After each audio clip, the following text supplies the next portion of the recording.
पिछले दो वीडियो में हमने कक्षा 10वीं विज्ञान में 2019 का जो विज्ञान विषय का प्रश्न पत्र था, उसमें एक वीडियो में हमने 3 अंक के प्रश्न के आदर्श उत्तर समझे थे और दूसरे वीडियो में हमने 4 अंक के प्रश्न के आदर्श उत्तर समझे थे। आज हम बात करेंगे 5 अंक के जो प्रश्न उस प्रश्न पत्र में आए थे 2019 में, उनके आदर्श उत्तर क्या हों कि हमें पूरे में से पूरे अंक प्राप्त हों। जैसे एक प्रश्न है कि परिभाषित कीजिए अयस्क और गैंग को। वैसे तो क्या है कि ये प्रश्न अभी आपकी 2021 की परीक्षा के लिए इस प्रश्न को कोर्स में नहीं रखा गया है, लेकिन बाद की एग्जाम्स के लिए काम आएगा आने वाले वर्षों में। अयस्क और गैंग के बारे में हम थोड़ा बहुत जानते हैं कि खनिजों में कुछ विशेष धातुएं बहुत अधिक मात्रा में जब होती है तो उनको आसानी से निकाला जा सकता है, ऐसे खनिज कहलाते हैं अयस्क। मतलब क्या होता है कि खनिजों में भी अगर मान लो धातुओं को निकालने में आसानी हो, मतलब अधिक मात्रा में हो, तो फिर उन खनिजों को हम एक खास नाम से पुकारते हैं, वो है अयस्क।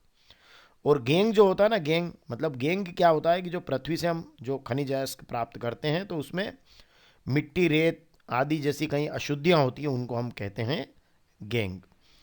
चलिए अब इसके बाद में क्वेश्चन नंबर 20 का बी जो है 5 अंक का ये प्रश्न, उसमें 2 नंबर में तो उन्होंने ये परिभाषा पूछी थी और 3 नंबर में उन्होंने धातु अधातु के 3 अंतर पूछे थे।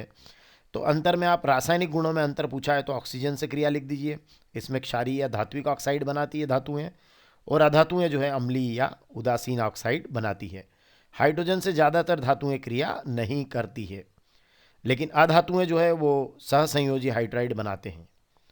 और क्लोरीन से क्रिया करने पर धातुएं आयनिक क्लोराइड बनाती है, जबकि अधातुएं सहसंयोजी क्लोराइड बनाती है।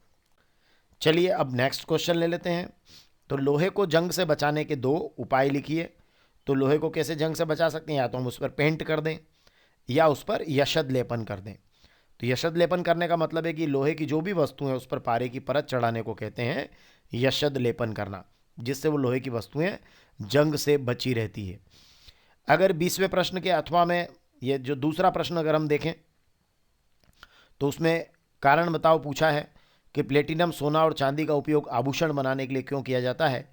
तो आप याद रखिएगा कि इनकी एक तो सरफेस बहुत चमकदार होती है, आसानी से संक्षारित नहीं होती है ना, मतलब इनकी जो परत है उस पर कोई दूसरा, जैसे लोहे में जंग लगता ना, उस तरीके से संक्षारण इसके अंदर नहीं होता है, आसानी से नहीं होता। चांदी काली पड़ती है पर आसानी से इसमें नहीं होता। और इनकी आघात वर्धनीयता और तन्यता बहुत उच्च होती है, मतलब इनसे क्या होते हैं कि इनको मनचाहा आकार भी दे सकते हैं और इनके लंबे लंबे तार भी खींच सकते हैं।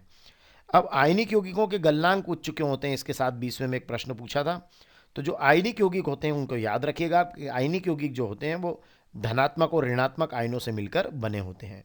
और ये आयन्स जो होते हैं ना, ये आपस में किससे बंधे होते हैं? स्थिर विद्युत आकर्षण बल से, और वो भी कौन सा? मजबूत स्थिर विद्युत आकर्षण बल से।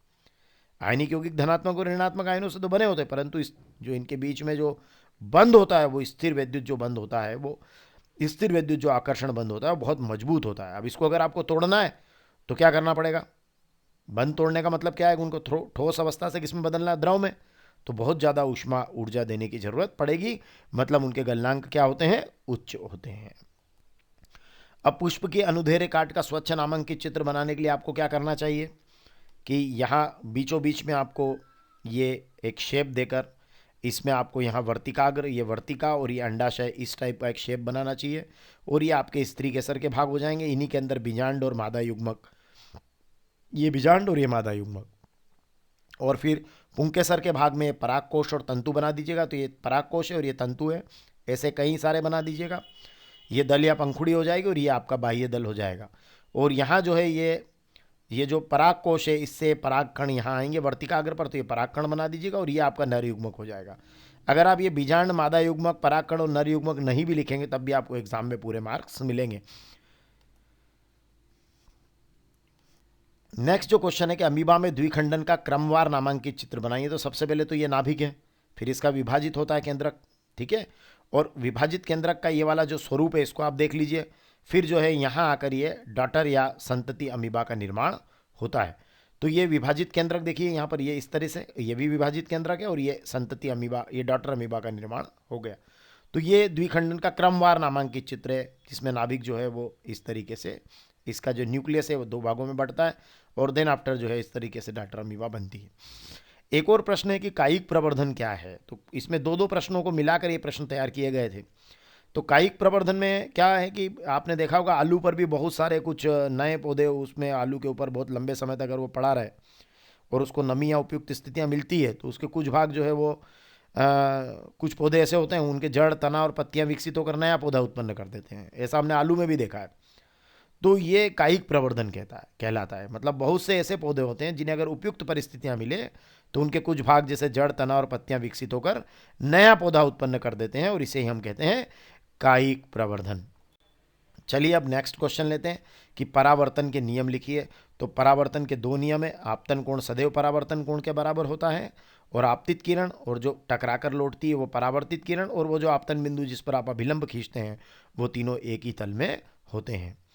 फिर इसके साथ एक क्वेश्चन और कि उस लेंस की फोकस दूरी ज्ञात कीजिए जिसकी क्षमता -2.0 डायोप्टर है और लेंस किस प्रकार का है।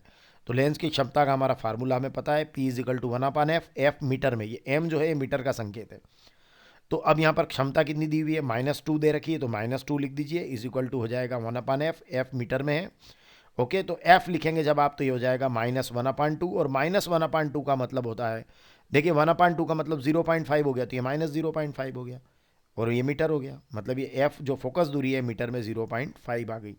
और चूंकि ये ऋणात्मक है तो हम कहेंगे कि ये कौन सा लेंस है, अवतल लेंस है, क्योंकि अवतल लेंस में फोकस दूरी और क्षमता ऋणात्मक होती है। वो तो हम यहीं से भी बता सकते थे कि ये कौन सा लेंस है, अवतल लेंस है।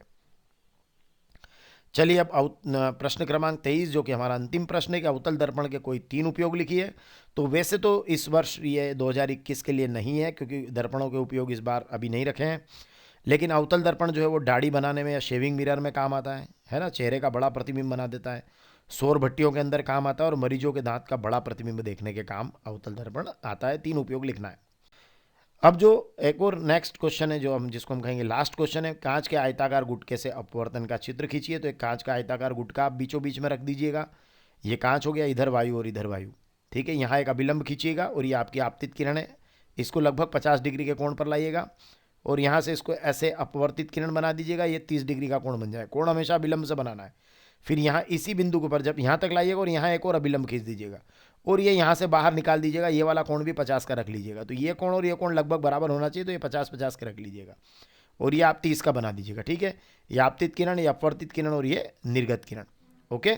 और ये यहाँ I1 आपतन कोण, R1 अपवर्तन कोण, ये I2 फिर आपतन कोण है और R2 जो है ये भी अपवर्तन कोण है, इसको आप निर्गत कोण लिख दीजिएगा, ठीक है। और इसको ये टेस्ट करने के लिए मैंने ये डैश वाली लाइन यहाँ खींची है ताकि पता चले कि ये दोनों अगर एक दूसरे के समांतर है तो आप ये मान के चलिएगा कि आपका चित्र बिल्कुल सही बना है।